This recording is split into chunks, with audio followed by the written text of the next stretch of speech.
قرية صغيرة في الشرقية ساكن فيها آلاف البشر من زمان، بس قيمتها مش في عدد سكانها، قيمتها في الحكايات اللي حصلت على أرضها. عايشين بين بساتين ونخيل وسط مساجد وقصور ملكية. شافت أول قمة عربية من أيام الرومان لحد الملك فاروق، من معارك الفتح الإسلامي لحد توقيع ميثاق جامعة الدول العربية. أنشاص الرمل مش مجرد قرية، ده تاريخ مليان حكايات وإنجازات. تفاصيل كتير في الفيديو ده.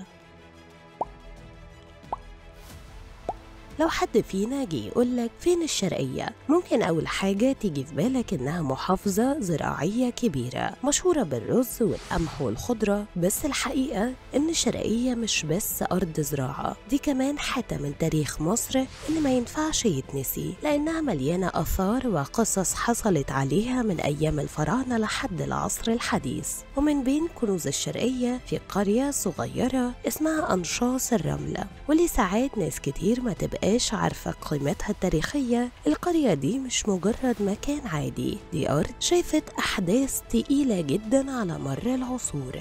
القرية دي موجودة شمال شرق القاهرة، واللي بتبعد حوالي 53 كيلو متر مربع، يعني ساعة ولا أقل بالعربية. من ناحية الشمال والشرق تلاقي مدينة بلبيس، ومن الغرب مشتول السوق، ومن الجنوب مدينة العبور. القرية دي متقسمة جزئين، جزء شمال ترعة الإسماعيلية وده فيه البلد والمنيل، وهناك محطة القطر والمصالح الحكومية. أما عن الجزء التاني اللي في الجنوب من الترعة فده مشهور باسم بساتين الإسماعيلية علشان الترعة بتمر فيه. الاسم نفسه أنشاص الرمل له حكاية، زمان كانوا بيسموها أنشاز الرمالة، واللي معناها المرتفعات العالية علشان طبيعتها الصحراوية وقتها. ومع مرور السنين والأزمان من أيام الرومان وبعد الفتح الإسلامي ولحد الحكم العثماني، الاسم اتغير لحد ما استقر على أنشاص. القرية مليانة مساجد ومباني تاريخية، وكمان فيها عزب صغيرة زي عزبة الرواشدة والفؤادية والهنادي والخشينة والأحمدية. العزب دي كان ساكن فيها ناس بيشتغلوا بالزراعة خصوصا في الفترة الملكية، وكان بيشرف عليهم نظار تابعين للأسر الملكية. تخيل معايا القرية دي كمان عدى عليها المسلمين زمان في الفتح الإسلامي لمصر. بعد ما فتحوا بلبيس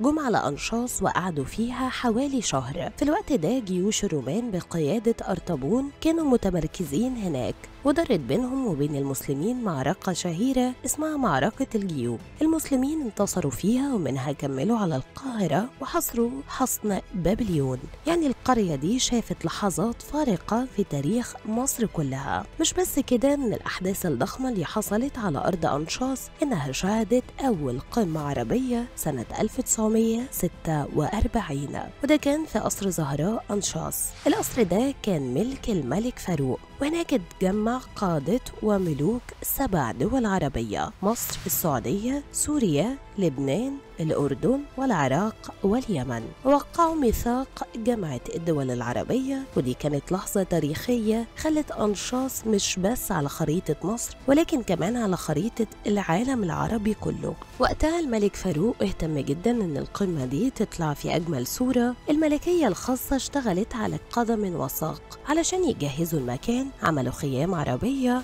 عملوا ولائم ضخمة تليق بالضيوف.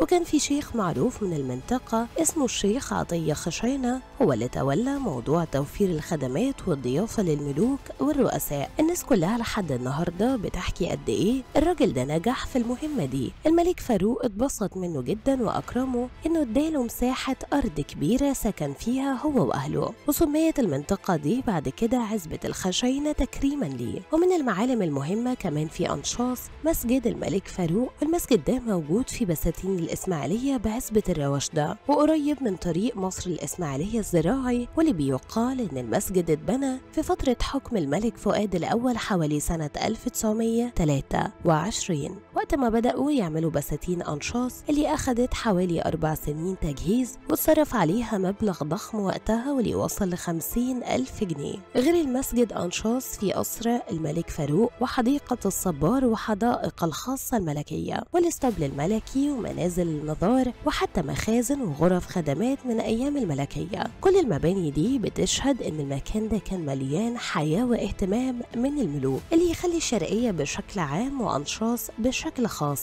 حاجة مميزة جدا إنك وإنت ماشي في طريقها تحس إنك ماشي وسط طبقات من التاريخ. مرة تبص تلاقي نفسك جوه الفتوحات الإسلامية، ومرة تلاقي نفسك في عصر الملك فاروق، ومرة تانية تلاقي نفسك في القمة العربية اللي جمعت العرب لأول مرة.